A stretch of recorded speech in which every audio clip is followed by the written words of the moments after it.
नमस्कार मंडळी, स्वागत आहे तुमचं आपल्या राहुल टुरिझम यूट्यूब चॅनलवर. आज आपण आलो आहोत गुजरातमधील अतिशय सुंदर आणि प्रसिद्ध धार्मिक स्थळ पोईचा येथील श्री नीलकंठधाम स्वामीनारायण मंदिरात. या व्हिडिओमध्ये आपण पाहणार आहोत नीलकंठधामचा भव्य परिसर, सुंदर मंदिर, मूर्ती आणि इथलं मनमोहक वातावरण. तर मंडळी, हा संपूर्ण प्रवास शेवटपर्यंत नक्की पहा. आणि जर तुम्हाला आपले ट्रॅव्हल व्लॉग्स आवडत असतील तर व्हिडिओला लाईक करा, चॅनलला सबस्क्राईब करा आणि बेल आयकॉन दाबायला विसरू नका. चला तर मग सुरू करूया आपला नीलकंठधाम व्लॉग. तर नमस्कार मित्रांनो, स्वागत आहे तुमचं आपल्या युट्यूब चॅनल मध्ये. आणि एक छोटीशी नवीन व्हिडिओ घेऊन येत आहे तुमच्या सर्वांचा लाडका राहुल गायकवाड. आज आपला भरपूर दिवसापासून एक प्लॅन चालू होता की आपण नीलकंठ धाम म्हणजे स्वामीनारायण या मंदिराला आपण भेट द्यायची होती. भरपूर दिवसा प्लॅन आपला होता, तो आज आपला योगायोग पूर्ण झालेला आहे. आणि इथे तुम्हाला कसं यायचं, कुठे राहायचं, खाण्यापिण्याची काय सोय आहे ते तुम्हाला या व्हिडिओच्या माध्यमातून मी नक्कीच सांगणार आहे. तर आता आपण थोडक्यामध्ये हे मंदिर बघूया. आणि खूप छान मंदिर आहे, तुम्हाला पण नक्कीच आवडेल. आणि व्हिडिओ आपली शेवटपर्यंत बघा, म्हणजे तुम्हाला पण नक्की ते कसं यायचं ते तुम्हाला समजेल. आणि चॅनल मध्ये जर नवीन असाल तर लाईक, सबस्क्राईब आणि शेअर करायला विसरू नका. तर चला आता आपण थोडक्यामध्ये बघूया हे मंदिर कसं आहे ते. आणि आता आपल्या पुढच्या प्रवासाला आपण सुरुवात करूया. जर तुम्हालाही ट्रेनने नीलकंठधामला जायचं असेल तर सर्वात जवळचं मोठं रेल्वे स्टेशन म्हणजे वडोदरा जंक्शन. आम्ही देखील रात्री 12:20 बांद्रा टर्मिनसवरून 1920 हरिद्वार एक्सप्रेस पकडली आणि सकाळी 7 वाजता वडोदराला पोहोचलो. वडोदरा स्टेशनवरून बाहेर आल्यानंतर अवघ्या 2 मिनिटाच्या अंतरावर आपल्याला सेंट्रल बस स्टेशन मिळतो.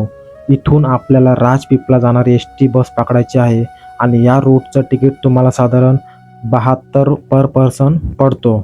आणि इथे तुम्हाला कंटिन्यू गाड्या भेटत नाही, टाईमनुसार गाड्या आहेत.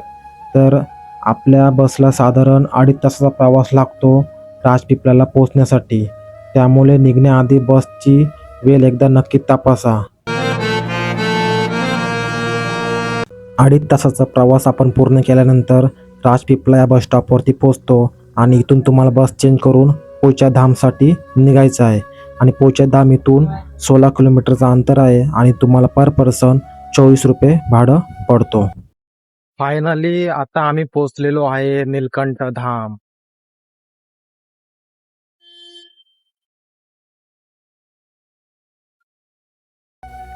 इथे प्रवेश करताना आपल्याला हा पार्किंगचा बोर्ड दिसतोय.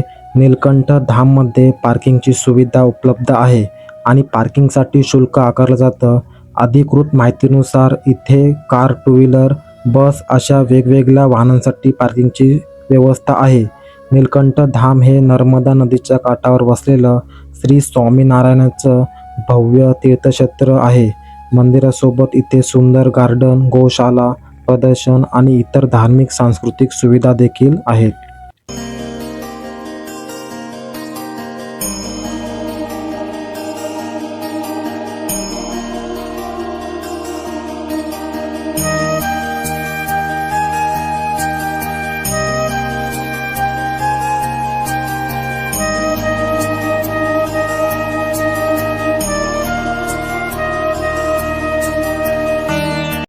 आता आपण तिकीट काढून नीलकंठ धाममध्ये प्रवेश करतोय.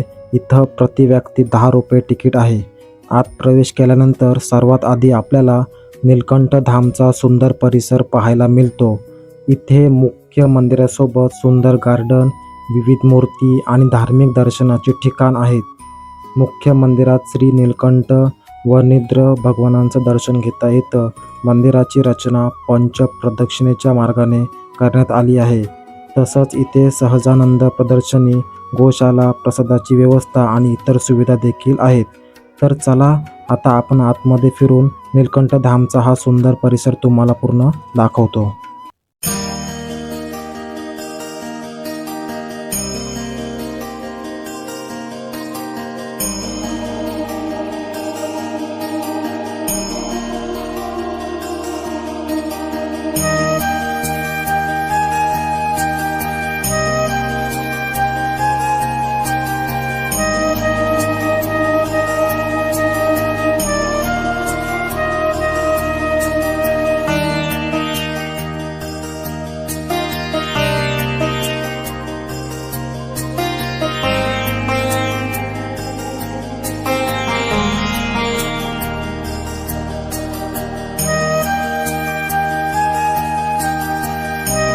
इथे आपल्याला चप्पल आणि बॅग ठेवण्यासाठी व्यवस्थित व्यवस्था केलेली आहे. त्यामुळे चप्पल आणि सामान सुरक्षित ठिकाणी ठेवून आता आपण पुढे मंदिराच्या दिशेने जातोय. आता आपण नीलकंठ धामच्या मुख्य परिसरात प्रवेश करतोय. नीलकंठ धाम हे गुजरातमधील नर्मदा नदीच्या पवित्र काठावर वसलेलं एक सुंदर तीर्थक्षेत्र आहे. हे संपूर्ण तीर्थक्षेत्र श्री स्वामीनारायण गुरुकुल राजकोट संस्थानने विकसित केलं आहे. आता पुढे जाताना आपल्याला सुंदर गार्डन, विविध धार्मिक मूर्ती आणि मंदिराचा भव्य परिसर पाहायला मिळतो. नीलकंठ धामचं मुख्य मंदिर विशेष पद्धतीने बांधलेलं असून इथे दर्शनाचा मार्ग 5 प्रदक्षिणेच्या स्वरूपात तयार करण्यात आला आहे.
भरपूर दिवसापासून एक इंस्टावरती व्हिडिओ बघत होतो नीलकंठ धामची, आणि आज मी प्रत्यक्षामध्ये त्या जागेवरती पोहोचलेलो आहे.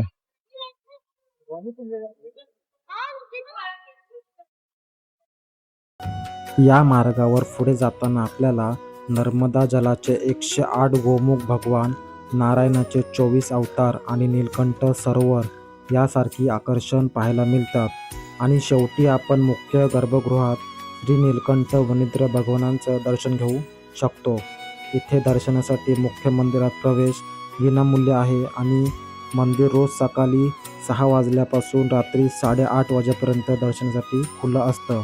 तर चला आता आपण हळूहळू पुढे जाऊया आणि नीलकंठ धामच्या या सुंदर मंदिराचा पूर्ण परिसर तुम्हाला जवळून दाखवतो. तर आता आपण त्या शिवलिंगामध्ये आपण एक कॉइन टाकणार आहे. इथे भरपूर लोक हे कॉइन टाकतात, ते आपण पण टाकून बघूया आपला तिथे कॉइन जातोय का.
तर आता आपण फायनली या नीलकंठ धामला पोहोचलेलो आहे आणि आपण मुंबईवरून वडोदराला आलो. पण एक तुम्हाला गोष्ट सांगतो मी, जे लोक वडोदरा न येता एकता नगरला उतरतात, कारण मुंबईवरून डायरेक्ट एकता नगरला गाडी थांबत नाही, तर मी वडोदराला आलो. पण वडोदरा ते नीलकंठ धाम हा भरपूर मोठा प्रवास आहे आणि इथे येण्यासाठी तुम्हाला 120 किलोमीटर हा अंतर आहे. तर तुम्हाला सोप्यामध्ये जर यायचं असेल ना, तर एकता नगरला उतरून तुम्ही सरदार वल्लभभाई पटेल यांचा स्टॅच्यू बघून तिथून फक्त 30-40 किलोमीटरच्या अंतरावरती हे निळकंठ धाम मंदिर आहे.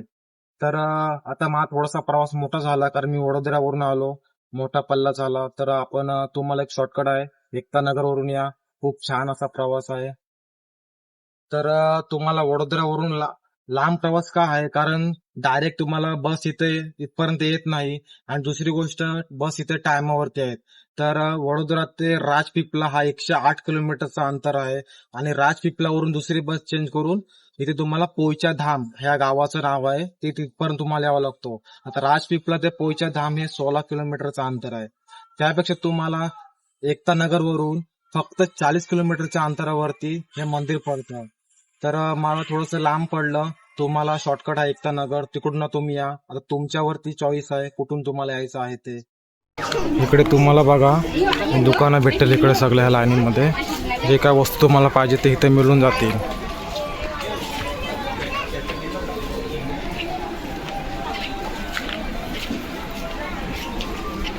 असे पूर्ण लाईनीमध्ये इकडे दुकान आहे सगळं.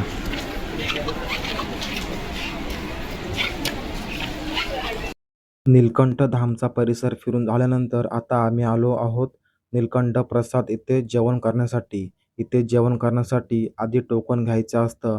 टोकन घेतल्यानंतर आतमध्ये गेल्यावर तुम्हाला जे जे खायचं आहे ते उपलब्ध असतं. आम्ही आज इथे प्लेन डोसा घेतला आणि मस्तपैकी जेवणाचा आस्वाद घेतला. दर्शन आणि फिरण्यासोबत पोटाचाही व्यवस्था झाली. त्यामुळे आता पुढच्या ठिकाणाकडे निघूया.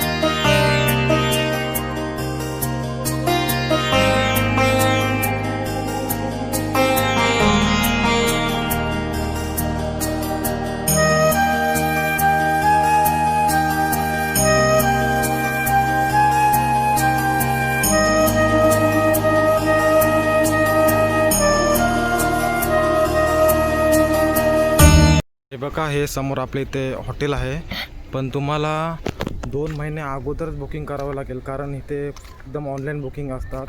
आता मी सुद्धा आलो तर आपल्याला रूम काही इथे भेटली नाही आणि एकदम हा गावामध्ये सगळा हा मंदिर हा एरिया आहे, त्याच्यामुळे रूमचं तुम्हाला एकदम प्रॉब्लेम होतील. तर नक्कीच तुम्ही येताना इथे 2 महिने अगोदर ऑनलाईन बुकिंग करा. मित्रांनो, व्हिडिओ कशी आवडली नक्कीच कमेंटमध्ये सांगा आणि तुम्ही पण या मंदिराला नक्कीच भेट द्या. खूप छान मंदिर आहे. तर चला पुन्हा भेटूया आपण नवीन व्हिडिओमध्ये. धन्यवाद.